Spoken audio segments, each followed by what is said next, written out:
اور فرشتوں روکتے کیوں ہو ہمیں جنت میں جانے سے؟ فرشتوں روکتے کیوں ہو ہمیں جنت میں جانے سے؟ یہ دیکھو ہاتھ میں دامن ہے کس کا؟ غوث اعظم کا۔ یہ دیکھو ہاتھ میں دامن ہے کس کا؟ غوث اعظم کا۔ حضرات، حضور پیران پیر روشن ضمیر سیدنا سرکار غوث الاعظم رضی اللہ تعالی عنہ کا مقام یوں ہی اعلیٰ نہیں ہوا، بستر پہ لیٹ کر ولایت نہیں ملتی، بلکہ سیدنا سرکار غوث الاعظم رضی اللہ تعالی عنہ کی شان دیکھو۔ غوث اعظم رضی اللہ تعالی عنہ نماز پڑھتے ہیں تو ساری رات نماز پڑھا کرتے ہیں، نفلی عبادت کیا کرتے ہیں، نفلی سجدے کیا کرتے ہیں۔ یعنی حضور سرکار غوث الاعظم جب نماز کے لیے کھڑے ہوتے ہیں تو سرکار غوث الاعظم رضی اللہ تعالیٰ عنہ ایسے نماز ادا کرتے ہیں جیسے دیکھنے والے لوگ یوں دیکھتے ہیں کہ کوئی شخص کھڑا ہے، ایسا لگتا ہے جیسے سوکھا درخت لگا ہوا ہے۔ یعنی سرکار غوث الاعظم رضی اللہ تعالیٰ عنہ کی عبادت سب سے اعلیٰ ہے۔ اور سیدنا سرکار غوث الاعظم رضی اللہ تعالیٰ عنہ نے ایک دن عشاء کے وضو سے فجر کی نماز ادا فرمائی، دوسرے دن عشاء کے وضو سے فجر کی نماز ادا فرمائی، تیسرے دن عشاء کے وضو سے فجر کی نماز ادا فرمائی، یہاں تک کہ سیدنا سرکار غوث الاعظم رضی اللہ تعالیٰ عنہ نے 40 سال تک عشاء کے وضو سے فجر کی نماز ادا کرتے رہے، نماز پڑھتے رہے۔ اسی لیے تو اعلیٰ حضرت کہتے ہیں واہ کیا مرتبہ اے غوث ہے بالا تیرا، واہ کیا مرتبہ اے غوث ہے بالا تیرا، اونچے اونچوں کے سروں سے قدم آلا تیرا۔ سیدنا سرکار غوث الاعظم رضی اللہ تعالیٰ عنہ عبادت کرتے ہیں، بادل آتے ہیں اللہ کے حکم سے، آواز دیتے ہیں عبد القادر محبوب بنو گے یا عاشق بنو گے، محبوب بنو گے یا عاشق بنو گے، محبوب بنو گے یا عاشق بنو گے۔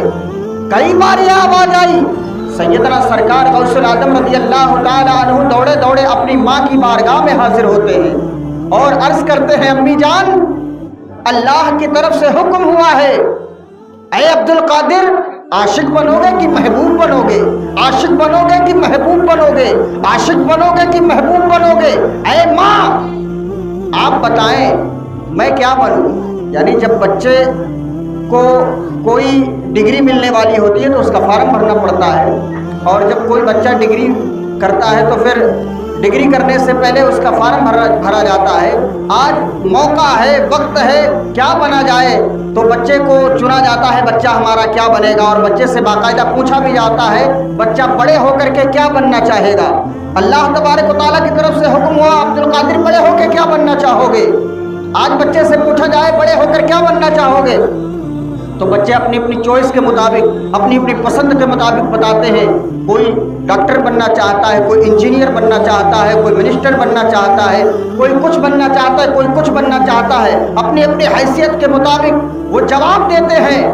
لیکن عبد القادر نے اپنی ماں سے پوچھا اماں جان آپ بتائیں کہ میں کیا بنوں، عاشق بنوں کہ محبوب بنوں؟ تو ان کی ماں نے جواب دیا بیٹا عبد القادر جاؤ دیکھو یہاں پڑوس میں ایک بزرگ رہا کرتے ہیں، ان سے پوچھ لو جو وہ بتائیں وہ بن جانا بیٹا۔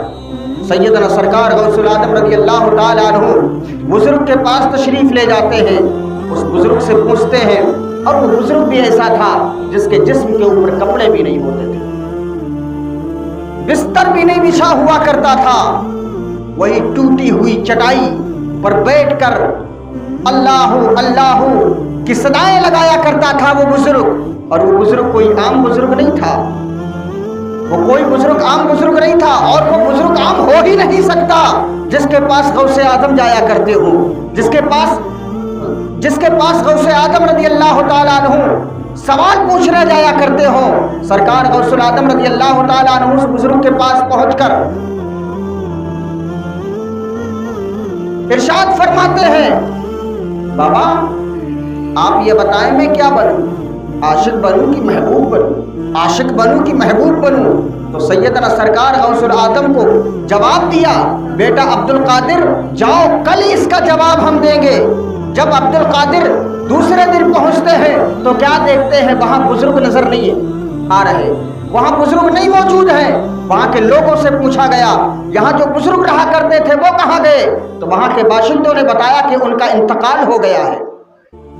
پھر ان کی قبر بتا دیں، ہم ان کی قبر پہ جانا چاہتے ہیں۔ وہاں کے لوگوں نے کہا کہ ہم لوگوں نے یہ فیصلہ نہیں کیا اور ہم یہ فیصلہ نہیں کر پائے کہ عاشق یہ بزرگ ہیں کون، یہ نبی پاک صلی اللہ تعالیٰ علیہ وسلم کا کلمہ پڑھنے والے ہیں بھی یا نہیں ہیں، ہم لوگ فیصلہ نہیں کر پائے۔ تو پھر یہاں کے لوگوں نے پیر باندھ کر کے وہ دیکھو جنگل کے کنارے ان بزرگ کو ڈال دیا ہے، دیکھو جا کر کے، اور یہاں تک کہ سرکار غوث العظم رضی اللہ تعالیٰ عنہ نے جب اتنا سنا تو دوڑے گئے تو کیا دیکھتے ہیں؟ اس بزرگ کی لاش کو چیل کوے نوچ کر کھا رہے ہیں، اس بزرگ کے گوشت کو چیل کوے نوچ کر کے کھا رہے ہیں۔ سیدنا سرکار غوث العظم رضی اللہ تعالیٰ عنہ ارشاد فرماتے ہیں آپ نے وعدہ کیا تھا، اور جو بزرگ وعدہ کرتا ہے وہ وعدہ خلافی نہیں کیا کرتا، آپ ہمارے ساتھ وعدہ خلافی نہیں کر سکتے۔ آپ نے فرمایا تھا کہ کل آنا تو بتائیں گے، آج میں آیا ہوں تو آپ کا انتقال ہو گیا۔ آپ نے بغیر جواب دیے کیسے انتقال کر گئے؟ آپ بغیر جواب دیے کیسے انتقال کر گئے؟ آپ کو اس کا جواب دینا پڑے گا۔ اللہ اکبر! تاریخ بتاتی ہے کہ اس کٹی پھٹی ہوئی لاش سے آواز آئی تھی، بیٹا عبد القادر تم نے پوچھا تھا کہ عاشق بنو یا محبوب بنوں، تو بیٹا دیکھو جو عاشق بنتا ہے اس کا یہ حال ہوتا ہے، جو حال ہمارا ہوا ہے یہ حال اس کا ہوا کرتا ہے، اور محبوب کی قدر ہوا کرتی ہے، محبوب سے لوگ محبت کیا کرتے ہیں، محبوب کو اچھے درجے پر بٹھایا کرتے ہیں، محبوب کو اچھے مقام پر بٹھایا کرتے ہیں۔ تو غوث اعظم رضی اللہ تعالیٰ عنہ نے فیصلہ کیا تھا یہ عبد القادر اب محبوب نہیں بنے گا بلکہ عاشق بن کے دکھائے گا، عاشق بن کے دکھائے گا۔ واہ کیا مرتبہ غوث ہے بالا تیرا، اونچے اونچوں کے سروں سے قدم آلا تیرا۔ اس لیے تو عاشقوں نے کہا تھا کہ عزیزوں کر چکو تیار جب میرے جنازے کو، تو لکھ دینا کفن پر نام لیوا غوث اعظم کا۔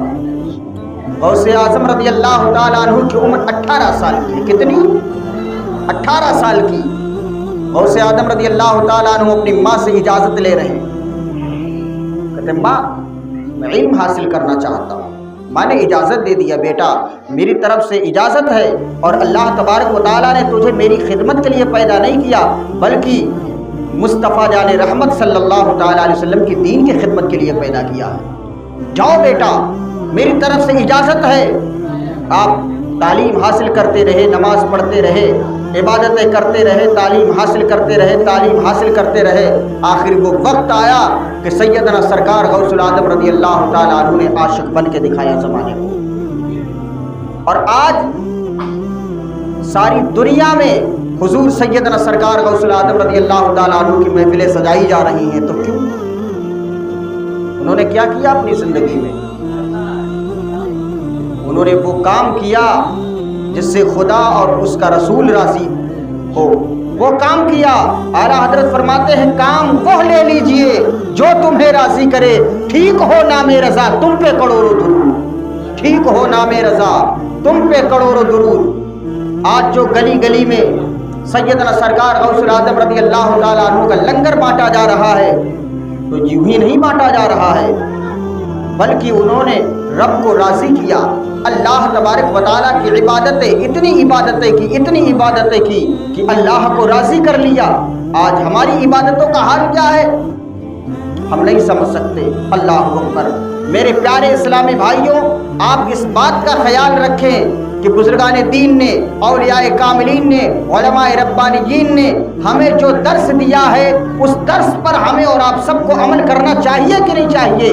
ہم سب کو عمل کرنا چاہیے۔ اس لیے حضرات مٹا دے اپنی ہستی کو، اگر کچھ مرتبہ چاہے یہ دانہ خاک میں مل کر گلے گلزار ہوتا ہے، یہ دانہ خاک میں مل کر گلے گلزار ہوتا ہے۔ اگر کوئی شخص اپنی زندگی کو خوبصورت بنانا چاہے تو وہ اللہ کی بارگاہ میں پہنچ کر اللہ کو راضی کر لے، اللہ کو راضی کر لے۔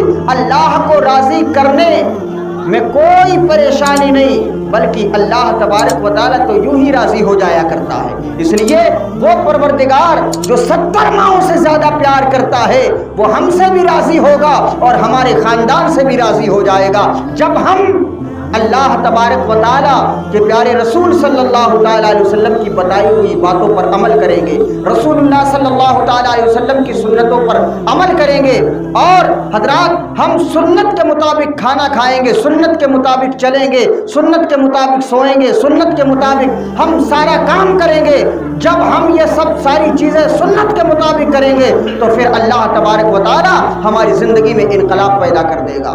اللہ تبارک و تعالیٰ ہم سب کو ان تمامی باتوں پر عمل کی توفیق عطا فرمائے، اور ہم سب کو بزرگان دین سے فیضیاب ہونے کی مولا تعالیٰ ہم سب کو توفیق عطا فرمائے۔ ہم سب کو اللہ تبارک و تعالیٰ بزرگان دین کے فیوز و برکات سے مالا مال فرمائے۔ ہم سب کو اللہ تبارک و تعالیٰ تمام پریشانی سے، تمام مصیبتوں سے، تمام بلاؤں سے، تمام آفتوں سے بچائے، اور اللہ تبارک و تعالیٰ ہماری جان، مال، عزت، آبرو اور ایمان کی حفاظت فرمائے کہ محمد سے وفا تو نے تو ہم تیرے ہیں، یہ جہاں چیز ہے کیا لو قلم تیرے ہیں، استغفر اللہ ربی من کل ذنب واتوب الیہ۔ السلام علیکم ورحمۃ اللہ وبرکاتہ۔